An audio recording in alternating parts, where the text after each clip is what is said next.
guys, it's Elizabeth, and if you are like any other teenager or human being during the 21st century, then you know that anxiety is a huge problem. And I know that I deal with this at an extreme level almost every day, no matter what I'm doing. And so we're just gonna have a talk on what I do to help my anxiety, and if it works for you, go for it.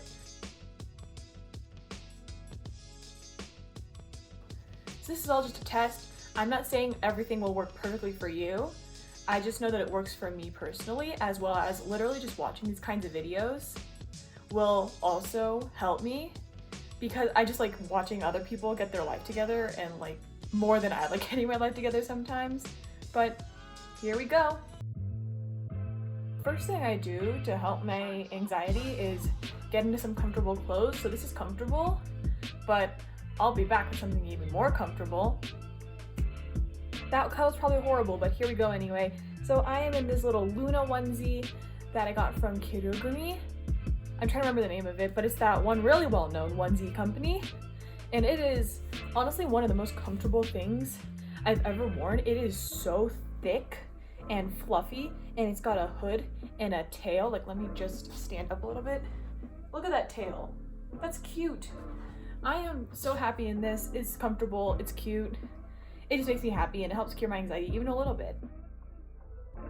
So yes, I have a list, but the next thing that you could do for helping anxiety is drinking or consuming hot liquids. So like soup in a brothy form, I shouldn't say chunky, but the thick, creamy is not as good as a brothy. So like one of my favorites is miso, and that's just like a nice mild soup that flows nicely, and it's just something warm and good to have. Or a tea of some sorts. I don't drink a lot of tea right now, but I'm trying to get more into it.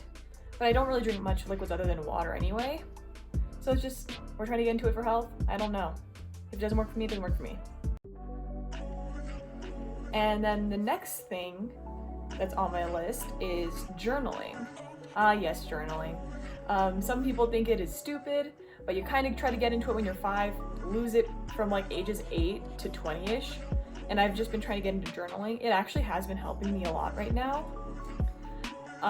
It just feels, it releases all this tension from you to just control your emotions, and you can just let it all go into the paper, and you just kind of set it and forget it, like liquid lipstick, except you can't remove it.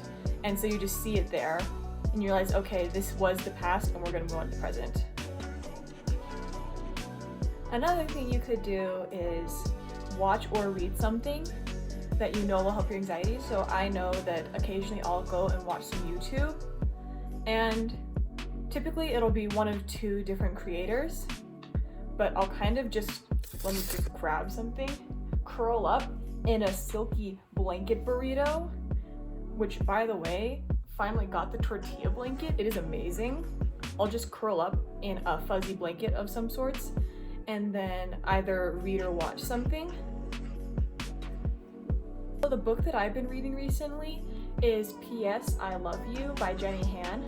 It's the sequel to All the Boys I've Loved Before, and I'm not that far into it, as you can tell by where my bookmark is, but it's just so cute, and I love the stories, and I love Lana Condor so much, so I would also go watch that movie. And then you could also watch some TV shows or movies. Like, I've been watching a little bit of Girl Boss on Netflix recently, and I love that show. But it does give me a little bit of spiking anxiety, so if I just want to watch a show, that's what I'll watch. But if I want to cure my anxiety, then I'll read this.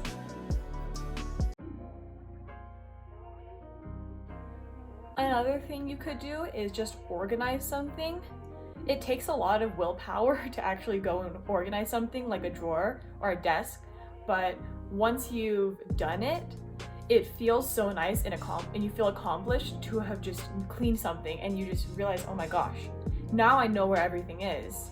And so it's just a good feeling in you, and it does actually help cure anxiety. And that's another thing that I watch a lot often too, is organizing videos. Just when I don't feel like actually doing the organizing, it will get me in the mood for organizing, because I remember I actually watched like an episode of Marie Kondo's Netflix show, and that same day I went and organized my entire room KonMari style, and boy did I feel accomplished. Like, that was great. Took a lot of work, but it was fun. The final thing is my personal favorite, and that's kind of just going online and imagining how you could fill out future you. So it's like going on Zillow and finding a really cute apartment that you're gonna fall in love with and never actually get because you're 14 and can't pay rent and are unable to actually do that. And finding like which college would I go to and what city and how would I decorate this room and what clothes would I wear, and just like imagining this is so much fun. I can sit there in my bed in my silky blanket burrito doing that for hours. Like, I've spent whole nights from about 6 to 10 p.m. just imagining a life. And then finally, if all else fails, get yourself a form of nature or pet, like this beautiful little Holly Bolly. She's my precious puppy. And this is a scientifically proven method of curing anxiety.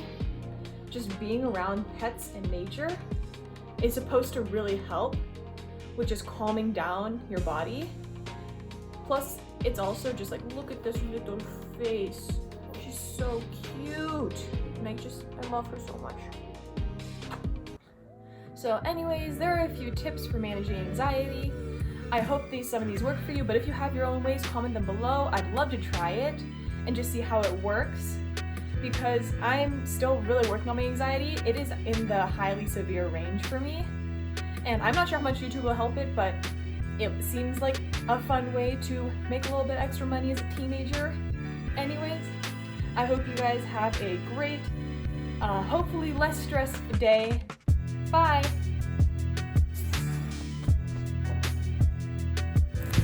Oh, you thought that was over?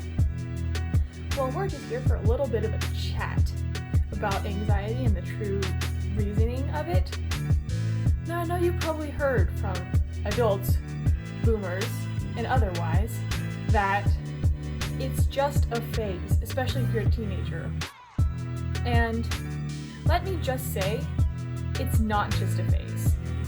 Nip this in the butt before it gets much worse, because for the longest time I thought I was just going through a stressful experience, which I really was going through a stressful experience. But the anxiety is going to stick with me forever, and that's not going to be changed ever. And for you, it's probably going to go similarly. If you're going through stressful times and you're having really, really bad anxiety over it, then get it checked. Even by just taking a little online quiz, it can really give you a feeling of where you are for anxiety.